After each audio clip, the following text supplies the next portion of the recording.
Hey guys, welcome back to my channel. So in this video, I'm going to show you the very much on-trend lunchbox slash bento mini cakes. So they're these mini cakes that essentially come in a box like this, kind of like those takeaway hamburger cardboard boxes. And the idea of them is that they're suitable for one person. They're so cute, and essentially you're decorating it just as you would a normal cake, only this time it's mini, and there are a few things that you need to bear in mind. So I'm going to show you exactly how to make them.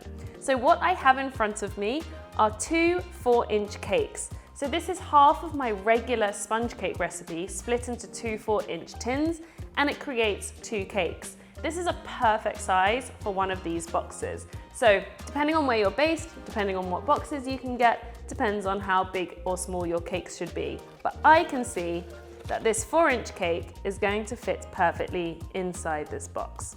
So one tin is enough for one cake. That's how little cake you actually need, but I thought it was a good excuse to do two different designs. So as usual, I'm going to trim off the top of these cakes and cut them in half, because you don't want more than 2 layers of cake, otherwise it'll be too tall for the box. So taking my first sponge, I'm just going to take off this slightly domed and crusted surface by placing my knife and twisting the cake. Once I go all the way around, I can now cut into the cake and even it off, and then cut this cake in half. Same technique, dragging my knife around the cake and then cutting through. Same on the other one. First layer off, and now in half. Perfect. So as usual, I like to know where the bottom part of the cake is, because that's going to be the top of the cake, so I get a nice flat surface. And now it's time to fill them. So to fill the mini cakes, it's slightly different to a normal cake, because you don't want the cake on a cake board, you actually want it on a piece of parchment paper or sandwich paper with a pattern on. And the idea is that the cake fits on here, and then when it goes in the box, the paper shows through the sides. So you want it slightly bigger than the box, but obviously you need to have something to build it on. So I've got a reusable acrylic disc here. You can use a regular cake board and just reuse it after, but I like the acrylic discs. And I'm just going to use some buttercream to secure the paper on. You really don't need a lot here, because it's only paper. And press it down. And now I can start filling the cake. So I'll save the bottom part, because that's going to be my top. And before I go on with the first layer, I'm going to apply some buttercream. And this is what's going to stick the cake to the paper. So this piece of cake can go straight on and squeeze it down to secure. And now I want to go on with my filling. So I've got my Swiss meringue buttercream here, but I want to add a jammy center, so I need to create a dam. And so what I do is pipe a nice circle around the outside of the cake. And you don't want this layer of buttercream too thick either, otherwise it will increase the size of the cake. And I'm just going to spoon in some jam and spread it out thin. So that barrier of buttercream protects the jam from spilling outwards. And then I'm going to fill up the center with the buttercream. So all the jam is secured inside, and now I can get my other cake layer and place it on top and apply a thin coat of buttercream for the crumb coat. So a little bit of buttercream on top and around the sides. So you only need a small amount of buttercream here. It's just a thin layer to encase those crumbs. Spread it out with my palette knife on the top of the cake like I usually would, and then around the sides. So because this cake isn't so tall, it's actually quite easy to decorate, and it's quite stable too. So I've got a thin layer all the way around. And now it's a perfect excuse to use one of these mini scrapers. And I'm just going to scrape away the excess. Clean off the corners from the outside in, cleaning the palette knife every time. And that is ready to set in the fridge or freezer. Now obviously, if I take the paper, it's going to squash the cake, which is why I had that acrylic board first. So I can lift off the board and place it straight in the freezer for about 10 minutes, just like this. And then I'm going to do the exact same thing with my second cake.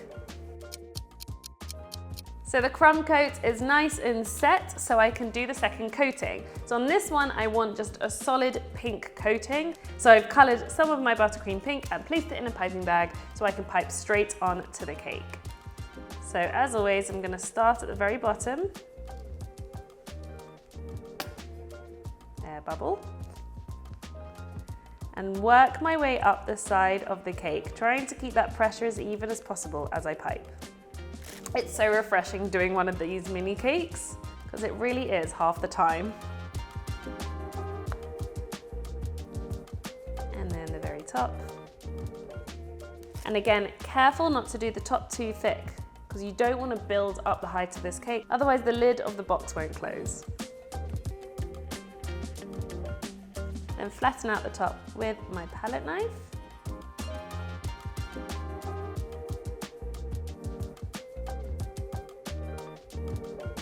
And then scrape the sides nice and smooth. So a very light pressure at first. Feel the resistance of the buttercream before applying a little bit more pressure to close the gaps. And now clean off the corners like I usually would with the side of my palette knife, from the outside into the center, and scrape clean. Simple and quick. So this is gonna go back in the freezer for a good 10 to 15 minutes, because after this round in the freezer, it's gonna go in the box, and it involves taking this off, and you don't want that buttercream to get ruined. So I'm gonna place this in the freezer while I decorate the other cake. So for the second cake design, I thought to do a mini version of my previous cake that I've done in my tutorials of a mini sea-themed cake. So firstly, I'm going to start off with a coat of white and then add some blue details. Same as the pink, I'm going to apply the buttercream nice and evenly around the sides, starting from the bottom, working my way up the cake, and then fill the top. And then I've got a small amount of blue buttercream here, which I'm just going to dot around the cake. So a little bit on the top and then on the sides. So similar to a watercolor effect of buttercream. Now I can flatten out the top, and that blue will blend into the white really nicely. And then around the sides. And blending those two colors together gives this really nice watercolor effect. Add a little bit more blue in places.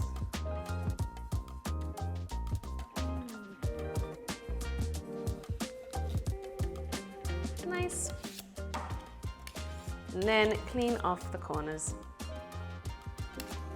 So if you did want super sharp corners, you can always freeze it before you clean the corners off and then cut them off. But I think there's this like give way with these mini cakes. They're just for one person, it's more of a cute gesture. They look really handmade in a good way. There's nothing wrong with seeing a little bit of a palette knife stroke. I'm also going on with more decoration anyway.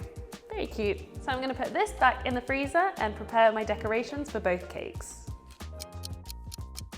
So both cakes were in the freezer for about 15 minutes. They're nice and firm, so it's a good opportunity to transfer them into the boxes. So I'm just gonna move this out of the way and open the box.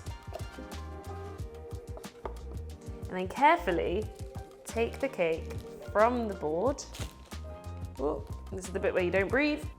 And place it into the box like this. I love how the paper curls around it as well. It's just what I'm looking for. Just to make sure it can close. Perfect. Got some room for the decoration too. And then the same for this cake. There, nice and snug. So the best thing about these cakes is that the only thing you need to worry about is decorating the top. You can see the sides, but the top is what's going to be seen first. So that's why I like putting them in the box first and then decorate them. So I'm just gonna move this one to the side and start off with the pink. So I've got a small amount of white, green and yellow. And I'm actually going to give this cake to my grandma, who's just had a hip replacement in hospital. And so I thought of writing a cute message on the top for her. But before I go on with the message, I'm going to pipe on just some simple flower decorations using the buttercream. So I'm just going to squeeze and drag to make the flower petals. and then fill the middle with yellow. Do one slightly smaller.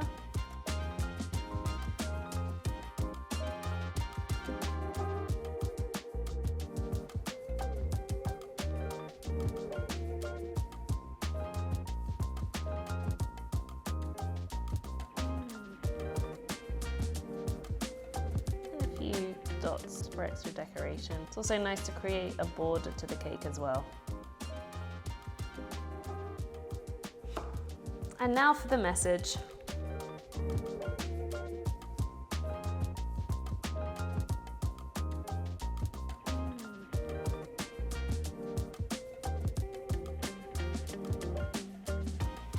There, cute little message from my grandma's new hip. I probably should have left a little bit more room for the writing, but it still looks cute and I love the colors, and it's enough space to write a cute message as well, so that's why these cakes are great. So, doing something slightly different on this cake, I'm going to mimic that under the sea cake that I did last time. So I've got similar colors and a few of the coral pieces and then one extra piece of decoration to top it off. Starting with the seaweed, I'm going to pipe along the sides of the cake. And then with a darker shade of green, another style of leaf tip. Then I've got some crushed biscuits that I can use as sand towards the bottom of the seaweed.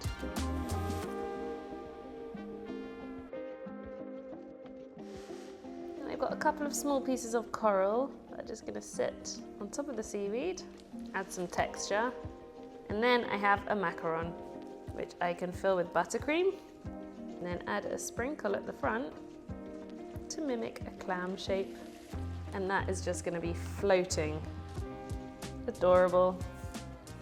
And there you have it, two totally different designs, but on the same bento lunchbox mini cake. You can really have fun with these cakes, add different textures, do them in different flavors, write different messages. They're so fun and perfect, like I said, for just that one person or yourself if you want a little bit of cake. What's also really nice is if you attach a candle on the lid, you have the candle for their birthday too.